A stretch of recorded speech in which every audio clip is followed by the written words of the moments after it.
Let me put that in perspective. If you condense the Earth's lifespan into 24 hours, that's one full day, then we have been here on this planet for, drum roll please, 3 seconds. 3 seconds. And look what we've done. We have modestly named ourselves Homo sapiens, meaning wise man. But is man really so wise? Smart, yes, and it's good to be smart, but not too smart for your own good. Yes, we have split the atom. Yes, we build clever machines that navigate the universe in search of new homes, but at the same time, those atoms we split created nuclear warfare. In our quest to explore the galaxy, rejects and neglects the home that we have here now, so no, that cannot be wisdom. Wisdom is different. While intelligence speaks, wisdom listens, and we willingly covered our ears to Mother Nature's screams and closed our eyes to all of her help-wanted signs. Wisdom knows that every action has an equal and opposite reaction, so if we were wise, we would not be shocked when we see storms that are stronger than ever before, or more drought, hurricanes, and wildfire than ever before, because there's more pollution than ever before, more carbon, more trees cut down than ever before. At a record pace, we have increased the extinction of animals by 1,000 times the normal rate. What a feat. In the next 10 to 100 years, every beloved animal character in every children's book is predicted to go extinct. Lions gone, rhinos gone, tiger, gorilla, elephant, polar bear gone in 3 seconds. Species that have been here longer than us will be gone because of us in this 3 seconds. In an existence shorter than a Vine video, we turn the circle of life into our own personal conveyor belt. Somebody, anybody help. We were given so much, the only planet in this solar system with life. I mean, we are 1 in a million. No, actually, scientifically, we are 1 in a billion, trillion. That's a 1 followed by 33 zeros. And I don't want to get too spiritual, but how are we not a miracle? We are perfectly positioned to the sun so we don't burn, but not too distant so we don't turn to ice. Goldilocks said it best. We are just right.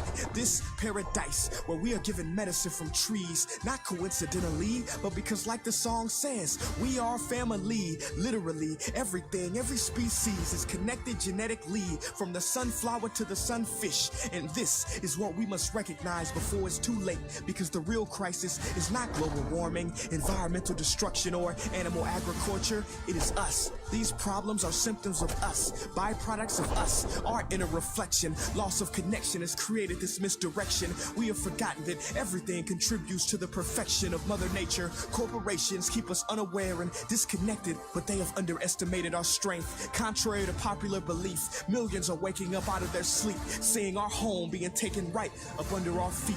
We cannot allow our history to be written by the wicked, greedy, and loony. It is our duty to protect Mother Nature from those who refuse to see her beauty. Call me crazy, but I believe we should have the right to eat food that's safe, with ingredients we can pronounce, drink water that is clean, marvel at trees, breathe air free of toxins. These are natural rights, not things that can be bargained for in Congress. See, they want you to feel powerless, but it has been said that something as small as the flutter of a butterfly's wing can cause a typhoon halfway around the world. Well, when enough people come together, we too will make waves and watch the world into a new era filled with love and connection, freedom for all without oppression. But it is up to you, yes, you watching this behind this screen, to make the effort, because time is of the essence, and only together can we make it to the 4th second.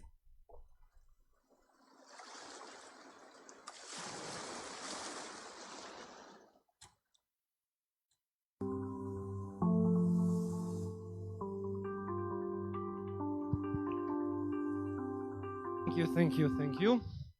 Welcome everybody back on last and the best panel. And I would like to invite the rest of my panel, please. Yay. Thank you. I know it was fast, but it was very nice. You agree or disagree? It was very nice. How many times we have heard us? How many times is somebody? Once? Twice? 3 times? No, we heard it us 4 times. We heard 4 times, and did you get the ideology that we were in this world, in this earth, only for 3 seconds compared to how long the earth was here? And that's what we did for 3 seconds. That was the message. 3 seconds, and we had to change that to make it to the 4th. So thank you very much again. Yeah, I'm not big environmentalist, to be honest, but I started lately from my house because you see changes. Literally, you have to start from your house, your home, your city, and then globally. I just want to contribute to my place, to my neighborhood, and then maybe one day go further. So this is a subject today, and we have 3 panelists and the shortest time, so let's try to be on time. We have Mikhail Stevchev, Mr. Mikhail, who is a software engineer working with a software developer, founder of Tree Banks, and let's plant 1 million trees, big motto, and he will talk with us for a circular economy. Thank you very much.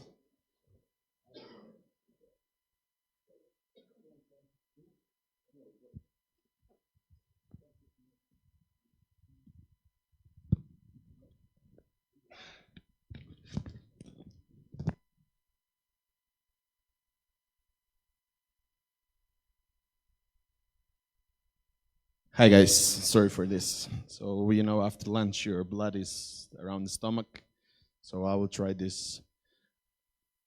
Many of you maybe have been to the United States. There is one commercial, Geico has been saving money for 100 years. So welcome to my presentation. I'm Mikhail, so I will speak about trees, and I will speak about this idea, Tree Banks, which we started recently.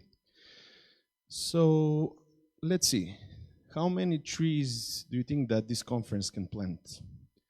And can we plant trees for free? So that's the idea what we cover with Tree Banks. So you might be wondering what the hell is this guy speaking, how a conference can plant trees and how it can be free. So we boil down this to how it works. So how Tree Banks works. You open our site, we have affiliate partnership with Worldwide Booking Services, and you start your booking trip from our website, you do your holidays, and we take a percentage of the thing that you started your booking from our site. We plant a tree for you, and happiness, you've planted the tree with a click. So we use affiliate marketing in order to fund the tree planting. So that's how we work. What we have achieved so far, so we started officially as a company in this March. We have planted 470 trees, so this was our test planting action. We're using Lean Startup, as I mentioned earlier. So our idea is to measure how many trees we can plant in one day. So we planted this in 3 hours. So in the past 3 months, we gathered 321 trees to be planted using our platform. So there were that many conversions. So this many people started their trip from our website. And just recently, we added a new channel in order to fund our tree plantings. The main idea was to get the brand closer to our potential customers. Let's say them customers. We can call them supporters. So the idea is to make it more personal. That's why we created this T-shirt. We call it the Tree Banks T-shirts. The main idea is Tree Banks plus you buy the T-shirt and we plant the tree for you. And you have the T-shirt as a sign that you have planted your tree. So this is what we do. This is our setup on the official launch of the T-shirt selling. So we use old newspapers in order to wrap and make it, look a bit beautiful. So these newspapers are quite old. If you want to see the political situation in Macedonia in the last 10 years, you can read the pages if you understand Cyrillic. So this is what is outside. So those are the 2 caskets filled with envelope-packed things. So after this session, I will be there and you can buy the T-shirt. And if you like to plant a tree, actually we'll plant it for you. The examples were hidden in purpose. So after this, you can approach me there and ask me any other questions if you want. So this boils down to the design. So this is our design. It's a tree that grows out of rocks. There is a story behind. So this is our 10 years challenge. So on the left side, there is a black locust tree which was planted 15 years ago. And on the other side is from this spring. As you can see, this is planted in one of the mines in Macedonia. So it's planted in bare rocks. So this is the byproduct of producing copper.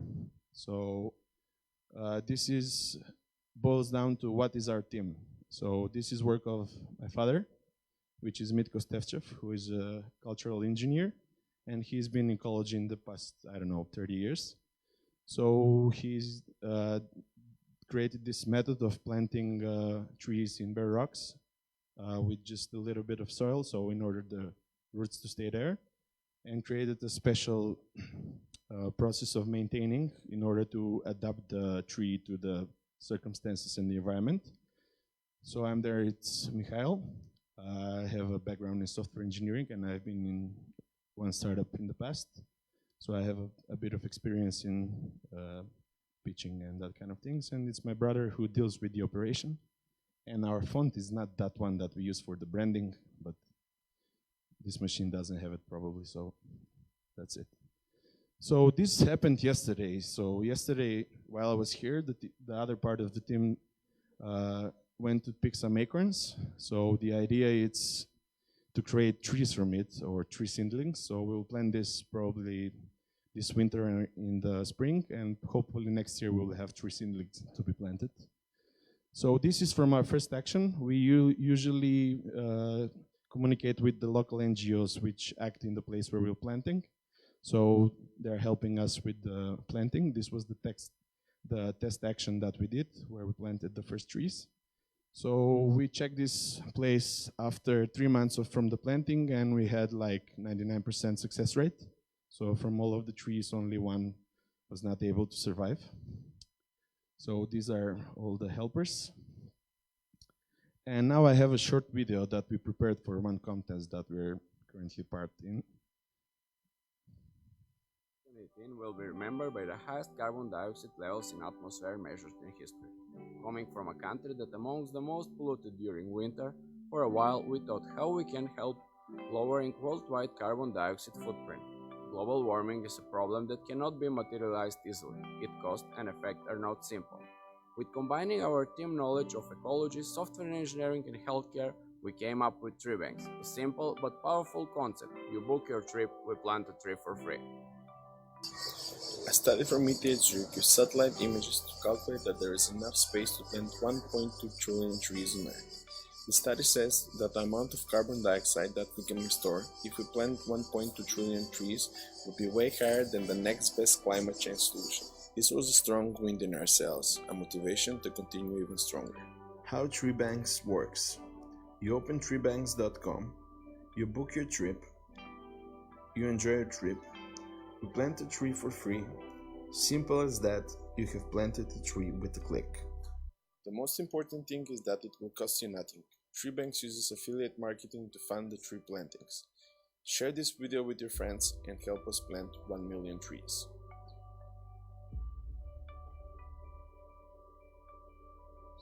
So I'll finish here. We try to be creative as much as we can, and we try to use zero things for commercial. That's why we created this blog post. So how many trees can Web Summit plant? Same as this conference. So according to my count, there are 60 people here.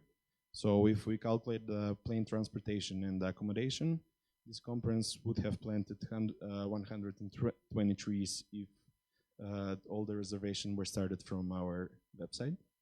So I will finish here. These are just an examples of the plantings. So thank you very much.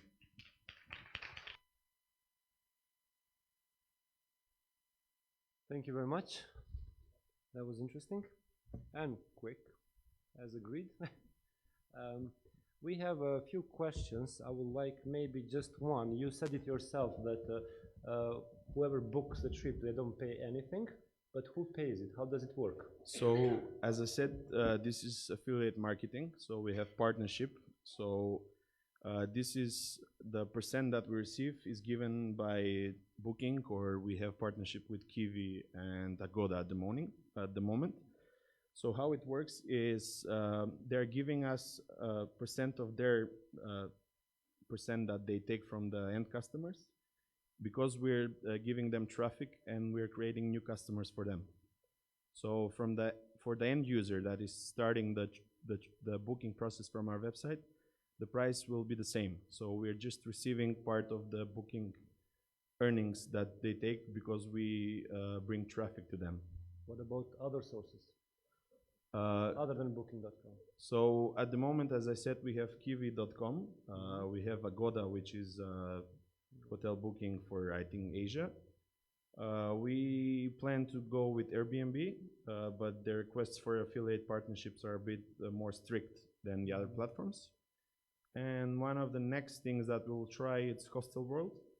So we want to do a campaign where each hostel will become our partner. So we'll sign a memorandum, and we have a bit more complex things for memorandums, but I think my presentation was short on purpose. So the idea is every of our partner will have a landing page on our website, and from that landing page, if they start the booking, it will be like they planted a tree. So that's the first thing, and after this we want to make it like personal. So every client can, or let's say a user, or I don't know, supporter will have its own landing page. So for example, treebank/Ennis, that will be your landing page, and we can say how many trees you have planted. Nice. And one last quick question. Is there any law in Macedonia that prohibits the to plant the trees in uninhabited area? So if we go in the legislation in Macedonia, we have two main things. One is planting in urban area, and for planting in urban area, there's specific government subjects which are responsible. And for planting in rural areas, there is Macedonian forests, which we're responsible. So at the moment, we have a collaboration with the local offices, and starting from 1st of October, we will have meetings in order to make a bigger collaboration. So we hope that we will have a memorandum for the whole country, and we can have access to plant wherever we want. And for the moment, we're following their strategies where to plant. So at the moment, we're just providers and planters, so we don't create the strategy. Hopefully in 2 years, we'll have a bigger team, so we can also create strategies and a bit more complex things. Thank you very much. An applause, please.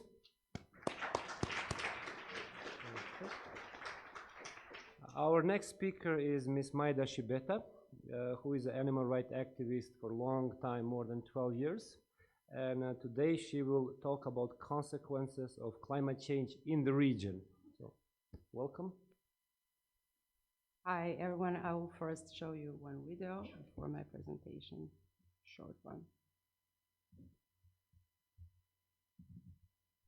My message is that we'll be watching you.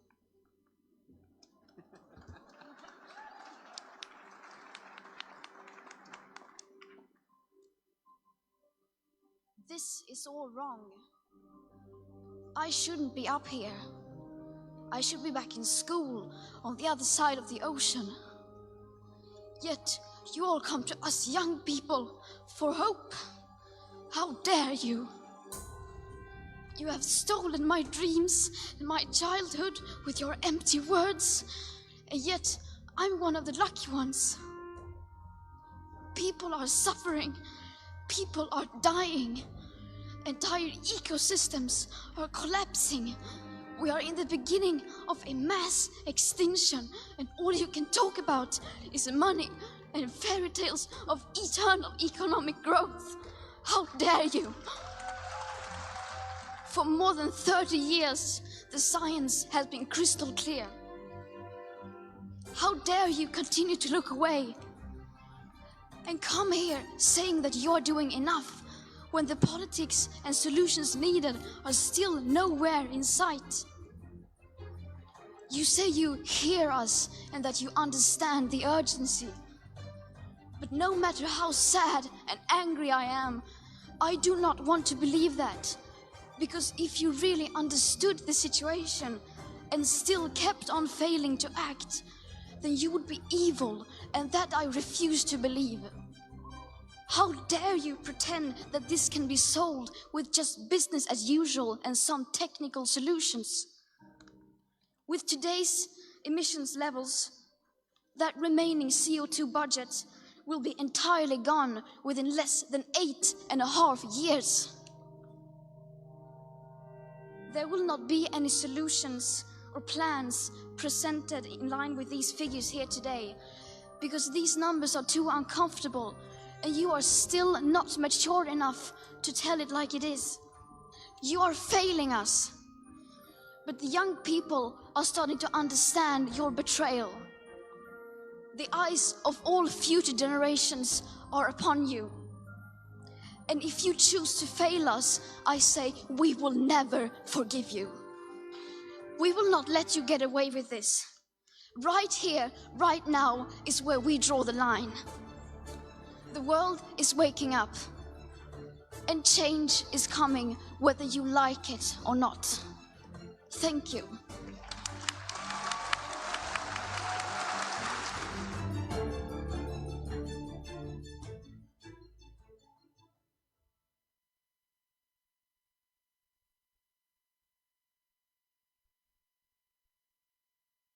Good afternoon.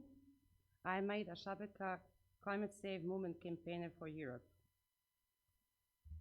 We are the movement that is in coalition with Amazon Watch, Fridays for Future, Extinction Rebellion, Animal Rebellion, but we'll talk about it later on. Look at this picture. Of course, this is not our planet, it's Mars. A barren place, yet some of super rich people are dreaming of building new civilization over there, whilst we are spending billions of euros and dollars to destroy life on Earth. And how silly we are. We often forget that we have only one planet. The only planet to survive for human beings is the Earth. Human beings are the only species that threatens the very survival on the Earth. Humans regard themselves as embodiment of the highest developed form of intelligence, the very top of the pyramid of civilization. However, that conveniently ignores the fact that wherever human beings go, major problems emerge. Problems like climate change, biodiversity crisis, scarcity of drinking water, energy crisis, food crisis, burning rainforest in Brazil to clear the way for soy plantation for meat industry, encouraged by President Bolsonaro. And let's not forget the European Union itself, which recently struck the free trade agreement with Mercosur, of which Brazil is a member because of the free trade. And the list goes and goes. Human self-centered politics nowadays is a mass suicide politics with a fairy tale, constant economic growth, constant measures to solve interhuman issues, conflicts, and problems. The most comprehensive study ever of the weight of all living biomass on the planet has discovered humans account for only 0.001% of life on Earth, but we still annihilated the rest of it. Researchers spent 3 years combining the existing scientific literature on planet's biomass to provide the most up-to-date and comprehensive estimate on the mass of all the kingdoms of life. Livestock, mostly cattle and pigs, make up to 60% of all mammals on Earth. When it comes to bird life, the same picture emerges with the biomass of domesticated poultry being about 3 times greater than that of the wild birds. The researchers acknowledge it is difficult to accurately estimate the pre-human biomass of animals, but their analysis suggests human civilization has slashed the total biomass of wild mammals by as much as 85% and has cut plant biomass in half. And we are now facing a mass extinction event that is almost without precedent. In past months, over 600 scientists from all around the globe were mocked, ignored, proclaimed insane, just as Nikola Tesla in his time, who was fired from General Motors for offering the entire world free access to power. And after a century, we still destroy our rivers, ecosystems, biodiversity by building and keeping hydropower plants and emitting greenhouse gases into atmosphere by building and using coal power plants. The irony is that this is mostly happening in his own region Nikola Tesla. The IPCC report says that came out last year. It says on page 108 that to have a 67% chance of staying below 1.5 degrees of Celsius of global temperature rise, the best odds given by the IPCC, the world has 120 gigatons of CO2 left to emit back in January 1st of 2018. And today that figure is already down to less than 350 gigatons. With today's emissions levels that remain, CO2 budgets will be entirely gone by less than 8.5 years. And please note, these calculations don't include the already locked warming hidden by toxic air pollution, nonlinear tipping points, most feedback loops, or the aspect of equity and climate justice. The warming is caused by building of greenhouse gases, carbon dioxide, methane, and nitrous oxide, which traps heat. It is caused by humans making products and buildings, burning fossil fuels for energy, which is the largest source of emissions, habitat destruction, deforestation. Eating animals is the biggest contributor to land clearing, deforestation. A high meat diet means a high carbon. According to the UK Committee on Climate Change, there is a window of about 12 to 18 months to do something about this. The time is now for action. Paris Agreement proposed maximum 2.0 degrees of Celsius as a limit for global warming. At the current level of commitments, the world is on a course for a disastrous minimum 3 degrees of Celsius of warming. Phasing out power plants, fossil fuels in Balkan region have depended on funds from UN or EU. We need to build wind plants, secure jobs for workers at coal power plants and mine workers, and then close down the existing ones. But our main mistake is that we always wait for someone else, someone from EU or USA to solve our problems. And as long as we are not legally forced to do something, we won't. We behave as we are not intelligent enough to create a strategy, fundraise ourselves, or solve the problem. Yet people in our polluted cities are dying from lung cancers. My country had 5 heat waves this summer, 3 floods this spring, and we still don't hear. We still wait for someone else from the outside to come, gives us the money, strategy, forces us to make change. I'm just going quickly to show you some slides and graphics. I'm not going to say anything for a while because time is ticking away. You see, we won't have Arctic ice in 2023 according to many reports.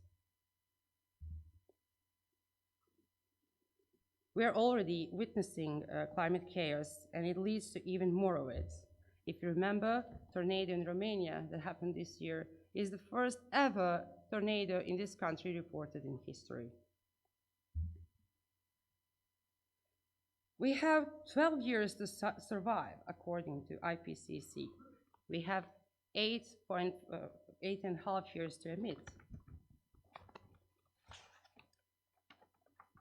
We threaten 1 million species to go extinct, and the last IPCC report says that we must change food production. Every single second an acre of forest is being cut down for animal agriculture. And every 6 seconds, a rainforest is being cut down for the same reasons. Globally, animal agriculture is responsible for more greenhouse gases than all the world's transportation system combined. Every minute, the equivalent of 35 football fields is cleared in the rainforest.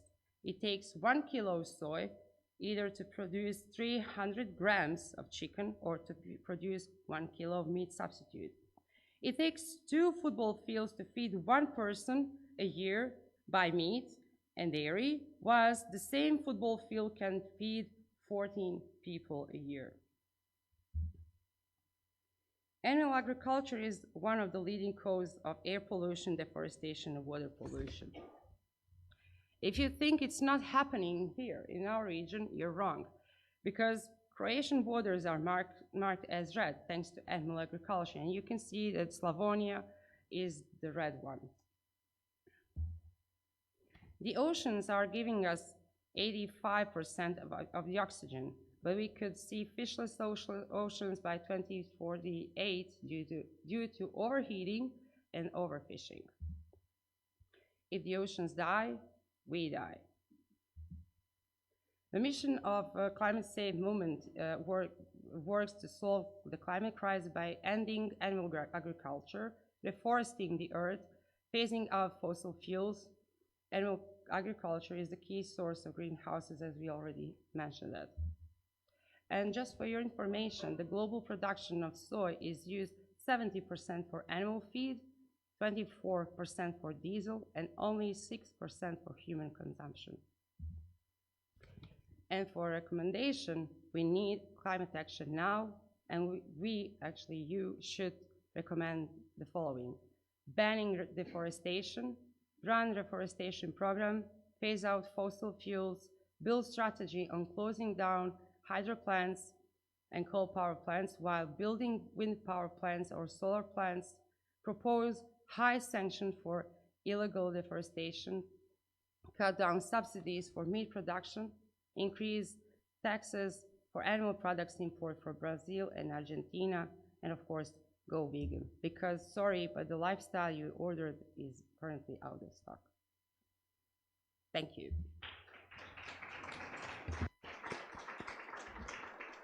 Thank you very much. That was pretty brief. I have one question before we go to the next panelist. How do we start? How do we start? How do we start small? How do we start helping this ecosystem? Not like being professional, but as participants here. What do you propose to us? What kind of message do you have? Like, what can be a significant doing that we can do tomorrow or today?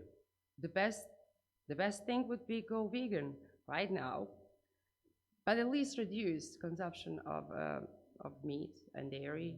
The next thing is join the movement. You can join a Climate Safe Movement or any other environmental organization in your region.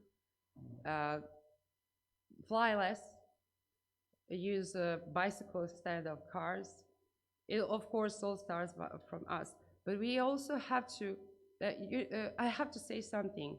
I'm in this movement, environmental movement, for 12 years. I'm a member of coordination committee of Environmental Network in Bosnia and Herzegovina. There are over 150 environmental organizations, but the change is slow. The change is slow because there is no political will. I have to say also this, thanks to organizers, we have this topic here, but we got the shortest time. And a climate emergency is emergency. There's obviously no political will, and we really need everyone to join the movement to help our planet all together. It's not just belonging to environmental organization, because we have to change the way of thinking of the decision makers as soon as possible. Yes, we did get the shortest time, but due to the gentlemen, you got the longest time. Thank you. Thank you very much. And now our next panelist. I will keep the questions for now, and then we'll continue with the questions. Thank you. Mr. Ivan Komušanec, who is a market wind energy technology analyst at Wind Europe, and we'll talk about renewable energy. Come on. It's easier for me to walk a bit, as I have a lot of, oops, I forgot my mouse, as I have a lot of animations. So my name is Ivan Komushanac. I come from Brussels in Wind Europe, which is a trade association. So we represent all the turbine manufacturers, all the investors, all the bankers, whoever is involved in the wind sector, let's say ports as well. We represent them and we try to work with the policymakers all around Europe to have more wind energy and in general more renewables. I will not talk only about wind today, but I will just ask one question. Did anyone see in person a wind turbine here? Show of hands. Okay. A wind turbine, yeah. Yeah, not on a photo, but actually went to a wind farm. Okay, less than 10 people. We're gonna come back to that. Starting off with some very easy pie chart on the EU level. This is the only number I'm gonna show, don't worry about it. What could this mean? Well, there is a rule of thumb. It says 1/3 of CO2 emissions comes from transportation sector, 1/3 from the power sector, and 1/3 from, let's say, buildings and industry. Very similar story in energy demand. So the energy that we actually consume, it's basically like this. So the blue part is power. So the electricity we need for the iPhones, for lights, for everything that is being charged. 45%, this is data for 2016, for heating, and for transport, 31%. But if you, let's say, read the news, you will always read about the energy transition in the power sector. Why do we even try? Well, this is the keyword there in the top right corner for now. We see a lot more electrification, which is to come on a European level. Policymakers notice that if they want to achieve high shares of renewables, they have to electrify transport, so more electric vehicles. They have to electrify heating, and then all of that electricity they would get from renewables from the power sector. So these 24% are going to increase to some 55%, and that's why we are so focused on the power sector. Situation now, in the power sector we have some 30% of renewables, most of it coming from wind and hydro, followed by solar PV. 18% in the heating, coming from biomass mostly, and a mere 8% in transport. This is the one that's lagging the most and that's going to have the most work in the short run. Now, what's the situation in the EU? I'm going to come back. I know this is Southeast Europe, but it's very important to know the current situation in Europe because, after all of those Southeastern European countries are trying to become a member. So this happened in 2017. Swedes say no more greenhouse gas emissions at all by 2045. People thought, okay, it's the Swedes, they can say whatever they want, who knows what's going to happen. Then this year, really a lot of countries embraced this target of being carbon neutral, most notably the UK. On the last day of Theresa May, she signed a bill saying they want to go, they're going to be the first economy, the first G7 economy to sign such a bill. Then other countries started following. Finland was even more optimistic, said 2035, that's in 16 years. France, 2050. We had a very good plan by the Irish, which is just an island, yet they have already 30% of their electricity covered by wind energy. And what's happening in Southeast Europe? Well, the complete opposite. You have lignite power plants in Kosovo, coal power plants in Bosnia, more coal power plants in Serbia. And I wanted to put Greece here, but there was one positive news from Greece. A couple of days ago, they announced they're going to completely abandon coal by 2028. So we do see that the EU countries are going in one way. Southeast European ones that are not in the EU are going a different way. But the EU is very clear on this. If you want to be a part of the EU, you have to go carbon neutral by 2050. Means what? Means no CO2 emissions, means no coal power plants by then, which means if you made such a huge infrastructure project next year, you would only have 30 years to use it. And coal power plants usually need 50 years, 40 years in order to generate really a significant amount of money, meaning you're throwing away money. You're throwing away as if you're rich, as if you're Germany, but in fact you're Bosnia, you're Kosovo, you're Macedonia, you don't have that much money to spend. There was a report that came out last year from Can Europe that basically shamed the Southeast Europe, the Western Balkans in particular, that 16 of their coal power plants pollute as much as 250 coal power plants in the European Union. Imagine. So just look at the difference, how much it is, yet when it comes to pollution, you pollute as much or even more when it comes to SO2 or PM2.5. PM2.5 is this very small particulate matter which you do not see, which goes in your nose and you have asthma problems. This is one of the reasons that kids in China now have cancer, and they're below 16 years, which was never occurred so far. Now, how do you get Southeast Europe policymakers on board on following this energy transition? Well, it's hard. It's very different when you have to work with policymakers on an EU level, so the European Commission level, who look at it on a global view, because the EU has a view that we should lead the energy transition. We should show to China, to India, to the US, to South America, that you can become cost-effectively a carbon-neutral society, and then the other will follow. This is the idea. But when you go to policymakers here, they don't really share the same enthusiasm. So there are a couple of things that you have to make sure. Policymakers look at job creation, additional value being generated through GDP, and employment. So what we did is, and the Croatians might know who this is the Croatian Minister of Energy and Environment. It's all about education. It's about organizing workshops, organizing roundtables, meeting with them, with all the different stakeholders who are involved in the energy process, and just showing them what renewables are. It's showing about how cost competitive they are, how cheap they are, what are the solutions. If, let's say, some people think if there's too much wind, the system is going to collapse, the grids are not going to be able to handle that. But again, you have to organize workshops. This was in Bilbao in April, where we organized a very big workshop on system integration of wind energy, where all the people from Serbia, Bosnia, Croatia, that are grid experts came all together. The minister was there, and we're talking about the potential of wind energy. So it basically comes to about education when you try to work with Southeastern European policymakers. And my message, what can you do here? Well, the Greta video was pretty much clear there. People who are the older generation, they made a lot of mistakes, but do not think that they will solve those mistakes. They are thinking that this generation is going to be the one that's going to solve. So be active, choose who you're going to vote for, go vote, be present in every of the climate march, because when we talk to policymakers, their argument is our voters don't care.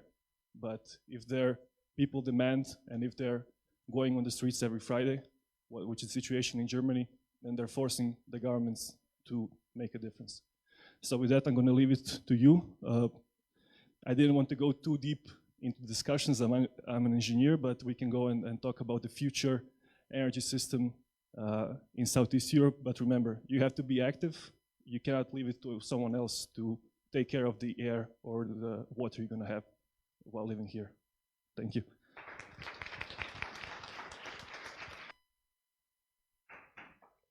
Thank you very much. I have a quick question before we start getting the questions from the participants.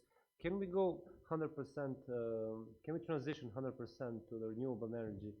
How much would that cost and how long would that take?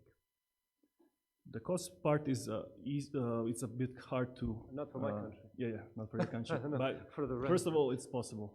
We've seen countries, Costa Rica running 300 days in a row completely on renewable energy. We're not talking about Switzerland here, talking about Costa Rica, so countries don't have a lot of money. The rule is if you have political will, you will do it. There are different solutions. You cannot really translate the same solutions you have, let's say, in Ireland. You cannot use them here.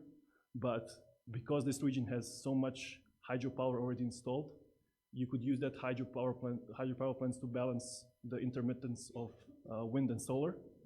And those three together, they could end up being, let's say, 60% already renewable of the whole system. Then you have to bundle up this heating sector and the transportation sector. So if you have electric vehicles that during the night can also use their batteries to fluctuate, you have heating that works the same, you can achieve 90% of renewables. So this technology is already there. You just have to have the firm political commitment to go for it.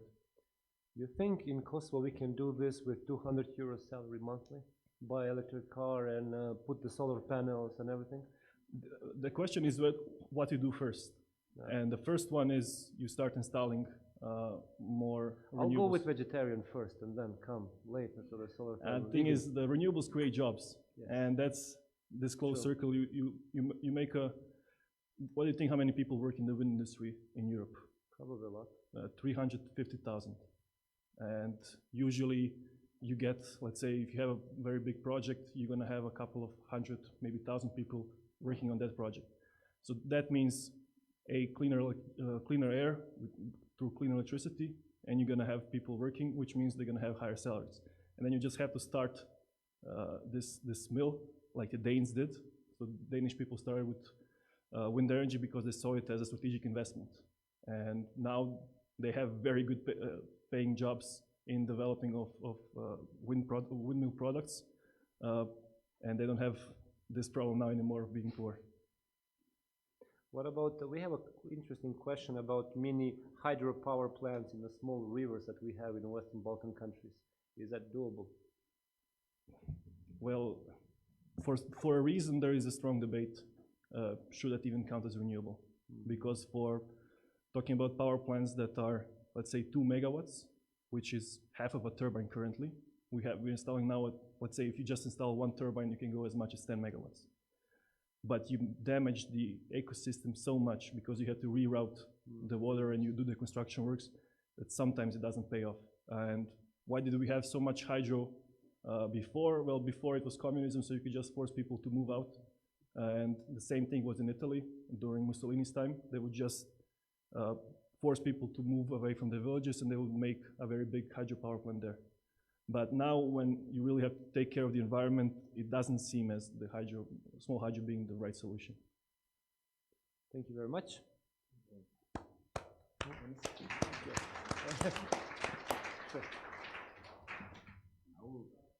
I will add up on the, no, just press once and yeah. So I will add up a bit of the things with Kosovo that just usually it's happening here in Macedonia. So there was this initiative to use the existing ecosystem, if we call it ecosystem. So the initial idea is to transfer all the unleaded vehicles to use LPG and to subsidize that by the government. So they will lower the emissions, let's say, very low. So that should be can be the initial step, and after, as the economy grows in the future, you can switch to the other suggestions. But with this approach, you're using the existing system. You're just improving it to lower the CO2 and SO2 footprint emissions. So I think that is a step that for, let's say, not that developed economies, that you can start that. And by doing that, you just starting a movement of raising awareness. So let's say if, I don't know, 50,000 people transfer their cars, you already make them your first adopters. And then it's easily to add another policies on top of that. So just my 2 cents on the question. Thank you very much. Guys, you ready?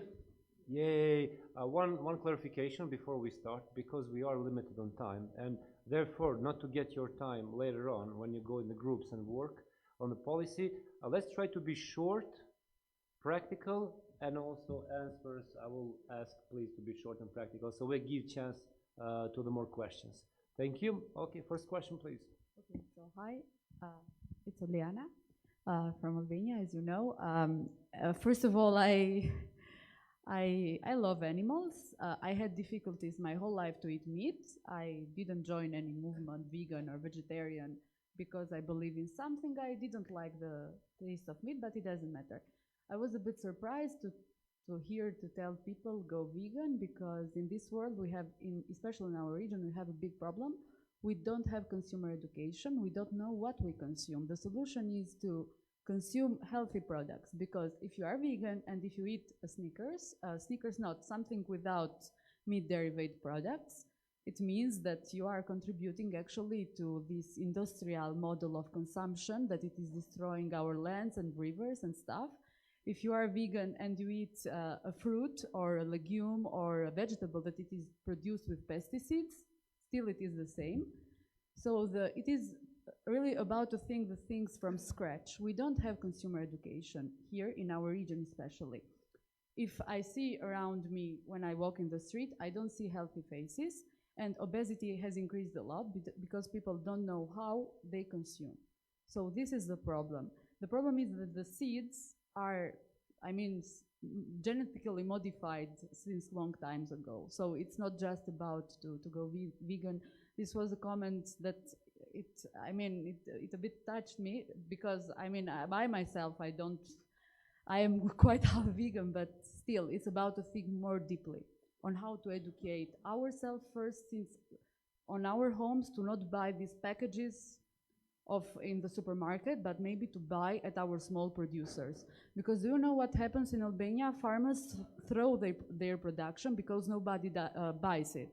Because our government imports, I don't know, lemons from Argentina. Albania is a Mediterranean country. We have our lemons. So this is my comment. And any question for the panelists? Yeah, I can answer this. You can answer it. Okay. I'm vegan for 11 years, and I perfectly know what you're talking about. The import I mentioned from Brazil and Argentina, there should be at least, we are actually looking for a ban, but it's impossible. Regarding raising awareness, we are doing so much about it, but people don't want to listen. We are everywhere. We're on social media, on streets, giving lectures, organizing conferences, organizing so many things, but people don't care. People don't want to know about what they consume and how they contribute to climate change, to animals, what they do to the planet. So basically, it's a process. When I became vegan, I'm historically first vegan in my country. And when I became vegan, it was a taboo subject. Now, especially in Western Europe, everyone knows about what is it. It's a process, and of course, we need help. We need people like you to also talk about it as more as possible. Thanks. Thank you very much. Please. My name is Madalin. I'm from Romania. I wanted to ask, what is the source for information regarding the one tornado that took place? Because just to fact check the information, there were at least 130 tornadoes registered in the last century, and if we had with higher intensity tornadoes in 2002, we had in 1912 another one that erased a few villages. So I wanted to ask for information for the source, because one, it's not true, and secondly, when there are campaigns that go with discourse that it's not always accurate, practically it could work against the climate movement. And I'm saying it as a climate moderate, so I'm not going in the alarmist or neither skeptical part. Quite short with the answer. The resources we have are coming from Romanian organizations, different, a big number of organizations. They claim it's not normal for Romania to have tornado. Thank you very much. I have a question. Is a nuclear power solution for the energy as a viable solution?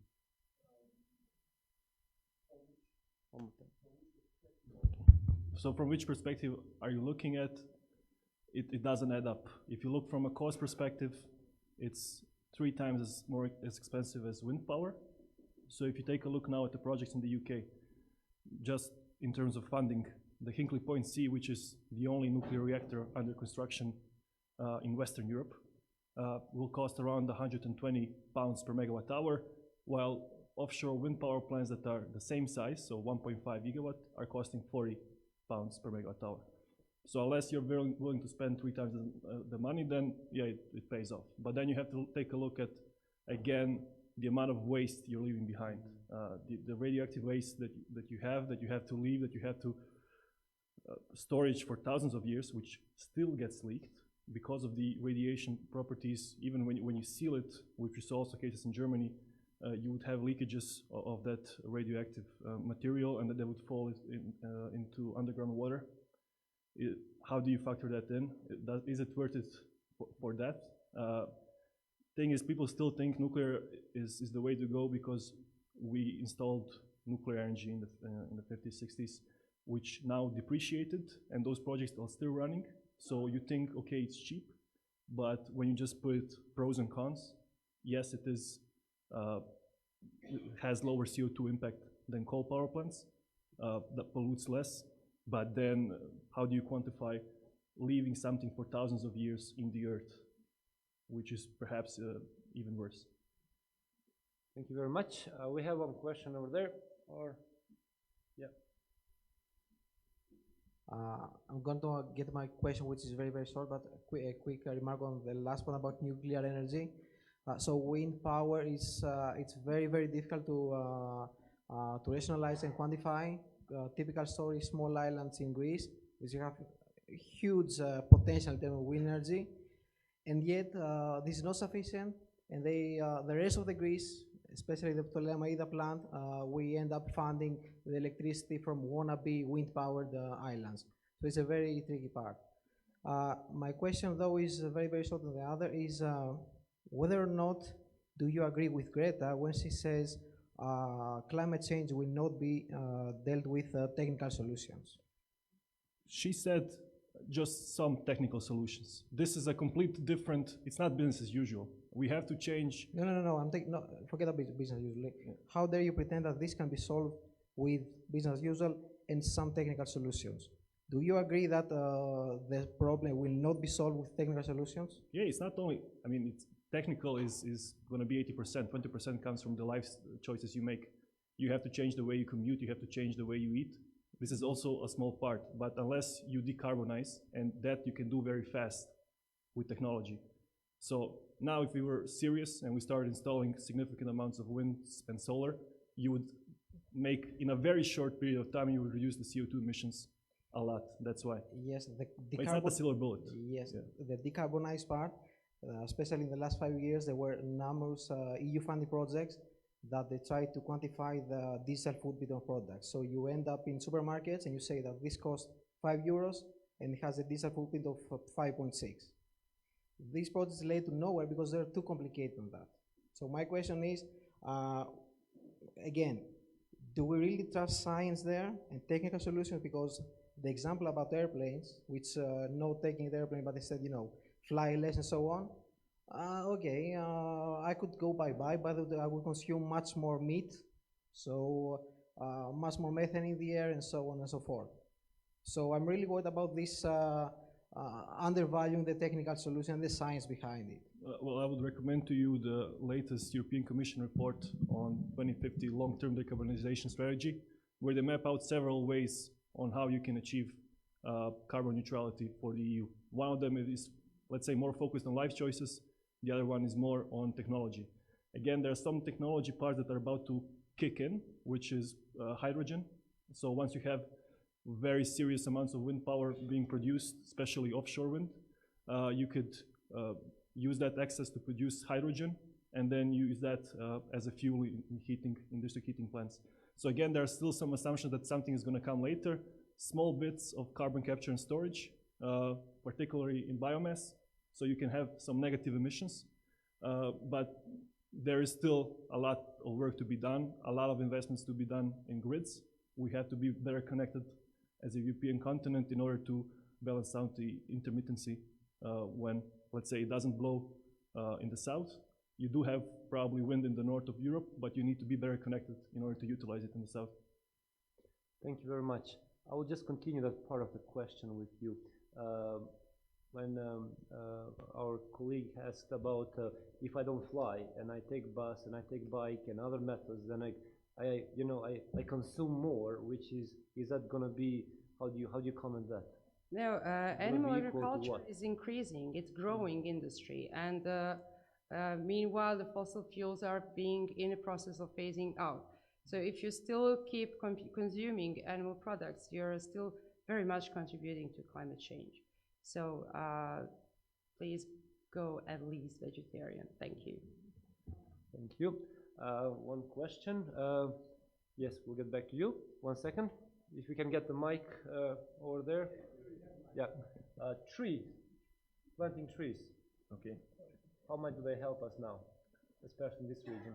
So this, all of us, we think about this, and now it's quite, popular. So one of the things that I'm saying, this is one of the problems which cause and effect are not simple. So you cannot make an equation that equals this to equals that. Yeah. So in order to solve this in, I don't know, as a society or as a humankind, we need to fight from everywhere. So there is not silver bullet, as you said. You cannot say it's a, how to say, I'm checking the terms and services and it's okay. You cannot do that. It's not like that. So it's a very complex. In terms of trees, how they help. So trees are storing the carbon in themselves. So they help on the long run.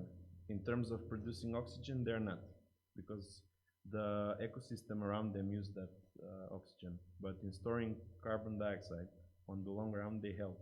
Is it enough? We quote a study that we need to plant 1.2 trillion trees.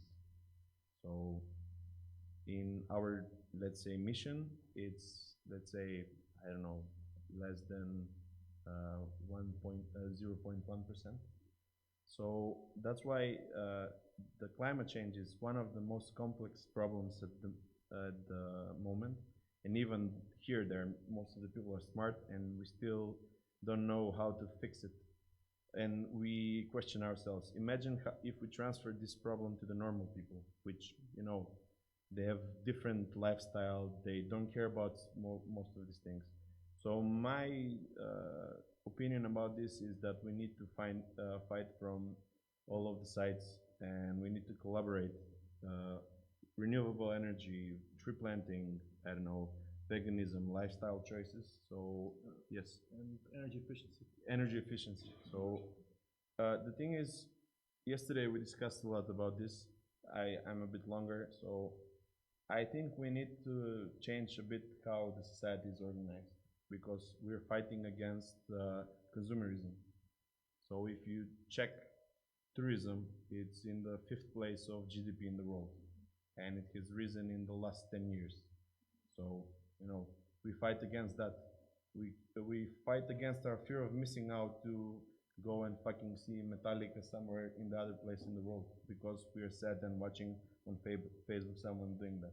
So we need to fix our behavior, and then we will go a bit step by step to, let's say, a final solution. Thank you very much. Next question, please. Hello, my name is Darko. I'm coming from Skopje, from Macedonia. I want to thank you to all of you for this panel, but I will comment something, and maybe we have some questions from my comments. I think the topic, first of all, should be like human emergencies, not climate emergencies, because we are the problem in this system, not the Mother Earth. The Mother Earth, its place for everyone, but we destroyed that. It's not our generation, but maybe before, someone started to destroy, and now we build the new one, or we're trying to find life on some other planet. We have first people, one man who was in 1969 go to the moon, and people in Africa dying for water and food. And now we're talking about climate emergencies. No, it's about us. When we start with this panel, I wrote something about our mission. What's our mission or your mission? We don't have mission. If we want to do something, we go and do. It's not mission or task or test. We don't have grades about that. If you think that you must to change, you will go and change. It's not your mission, but it's your consciousness. It's starting to work. You say that 7 years are in vegans, yeah? Yeah. So what you do in your life path, you was fighting about the climate emergencies, or you became vegan and start to fight about climate emergency? Thank you. Before I became vegan, I was a human rights activist. Then I discovered this, and then I realized that there's no human equality or social justice without fighting for the entire planet. Thank you. Thank you very much. Please. Yeah, I'm here. Yeah. So, And just 1 second. Somebody asked me what's a short question. So that was not a short question. That was a long question. Let's try shorter. We don't have time. Mine is so we'll shorter. give everybody a chance. Yeah, mine is short. Mine is shorter. We had this topic of circular economy in the beginning. We never get back to it, and my working group will have to create a policy recommendations around it. So I'd like to get back into circular economy now, and I'd like to ask Mihail specifically about policies. What national or regional policy would support better existing businesses with circular economy models, and even better inspire more people to create businesses with circular economy models? Or what can you give in that direction? I would speak a bit locally. So let's say, use some buzzwords. This is called, let's say, social entrepreneurship. So we will need legislation about it, because currently we are working as a regular company. So that would, let's say, lower the recurring expenses that we have, maybe, in a way. This might not be different and connected to the policy. Let's say, create a better framework that we can work on top, because the bureaucracy behind something is too big. Or, someone can sue you if you plant a tree, If you don't have all of the bureaucracy fixed, someone can sue you, actually. So in terms for circular economy, I think in our case, it's quite clear what we do, but I don't know, in the other cases where, I don't know, people, I don't know, you buy a pencil and that pencil, you can plant a tree or something like that. I would say we need to calculation how much this helps, because many of these actions or, I don't know, things we do are boiling down to raising awareness only, because at the end we don't see an effect. So I would go to a bit stronger policy of what can be considered let's say, this kind of economy. So we cannot allow everyone to do it, because a lot of fake, let's say, people will, tag along onto this movement. So otherwise, I would like to have an easy bureaucracy that I can go through, but on the other side, I want a bit stronger, let's say, laws who can do that. So we would not have people that we don't want to work there. I don't know if I both made a good conclusion right now. Thank you. Okay. Do we have any other question before I make a question? Okay.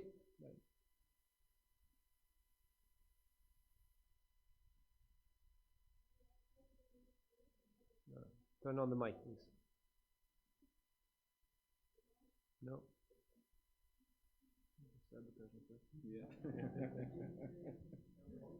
Does it work now? Okay. So I'll try to be really short, and my question goes to Mr. Ivan. And I'm asking which of the renewable energy is the most sustainable one when it comes to environment, social, and economic sustainability? Is it wind, solar, or biomass? And what are your thoughts on biomass, renewable energies in our region particularly? Thank you. Very good question. Again, biomass was another technology that was under heavy fire of is it worth it to cut trees? Because you're not, at the end it says net zero sum. So whatever you cut down the tree and let's say the trees are not gonna be able to store the CO2, you might use it in your power plant. But still it's not, there's a limited, if you want to go full biomass, you're gonna take a serious amount of land space, which is forecasted for food production. So the issue with biomass is if you go full biomass, you might not have enough to feed the planet, which is, by the way, gonna double its size in terms of population.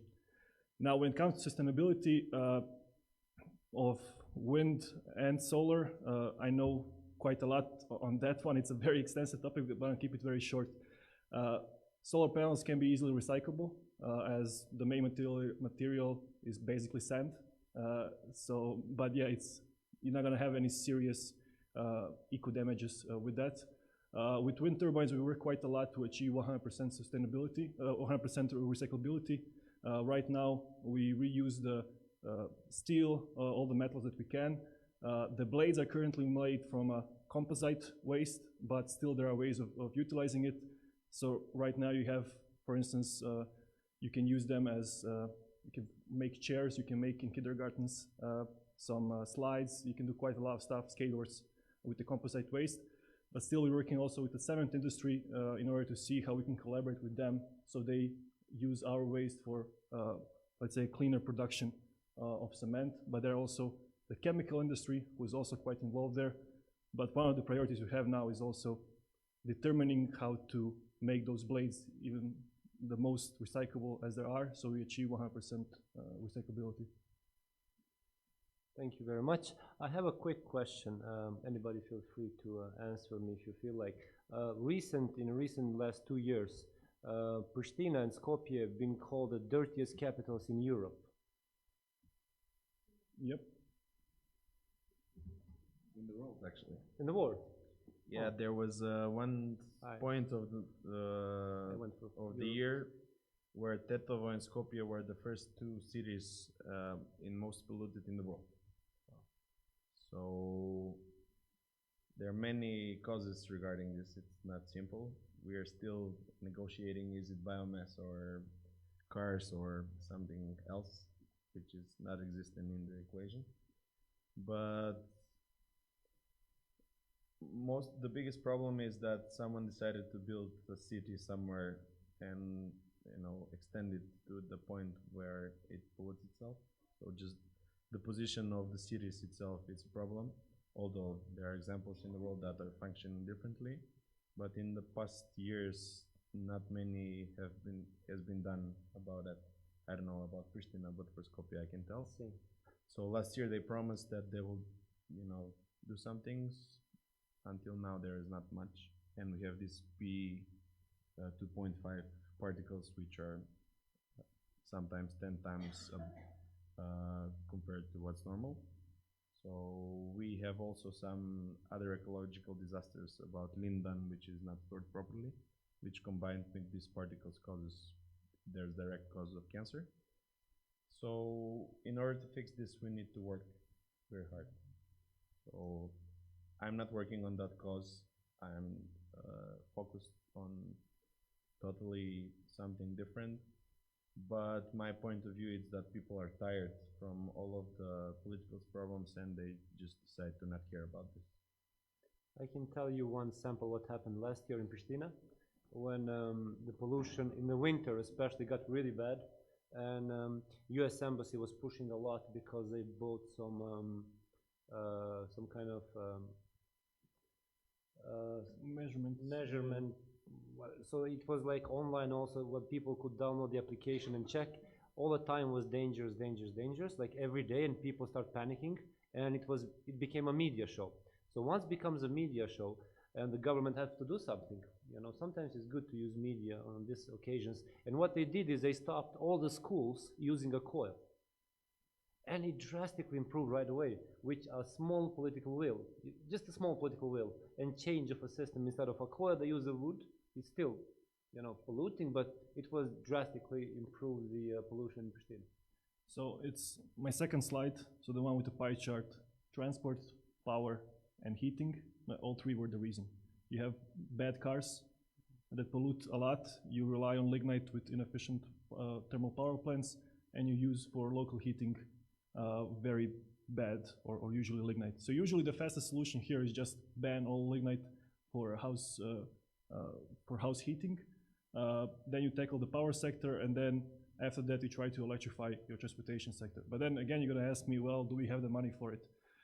But do you realize that the total cost of ownership, so when you take a look at the car and all the expenses of a car, so whether it is fueling the car, and then you compare a diesel car versus an electric car, and especially for buses and taxis, it makes sense to change already to electric vehicles. And the countries who are smart, they're already doing that, and they're trying to incentivize it because it's, at the end, it's going to mean cheaper expenses for them. Thank you very much. Do we have any question in the public? May I add something to this? My city, too, was declared as the most polluted city last winter, the same way as Skopje and Pristina. The same measurements happened from U.S. Embassy.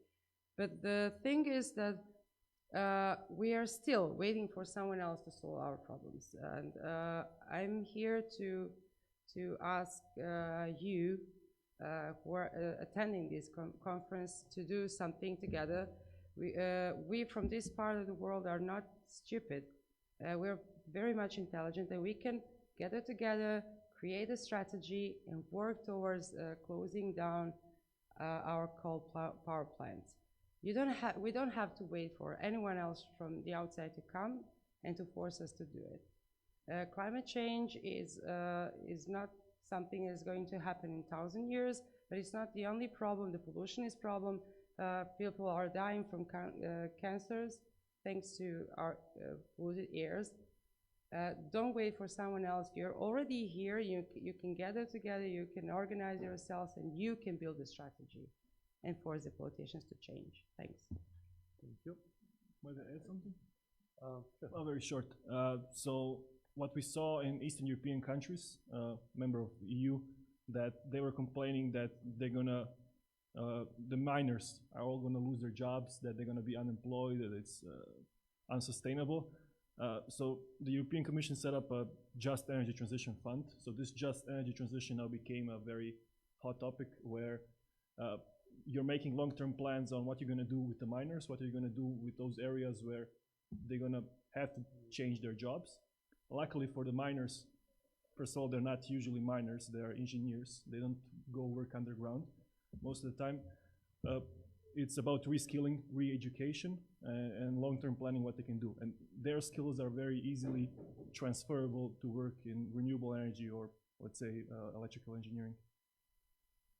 I'm sorry, again, there were extra funds from UN reserved for our countries in transition, but nothing happened. And these funds people are still waiting for. The strategy plan was to build wind power plants first, then to re-educate mine workers and workers from coal power plants, and then give them jobs at wind power plants, and then close the coal power plants.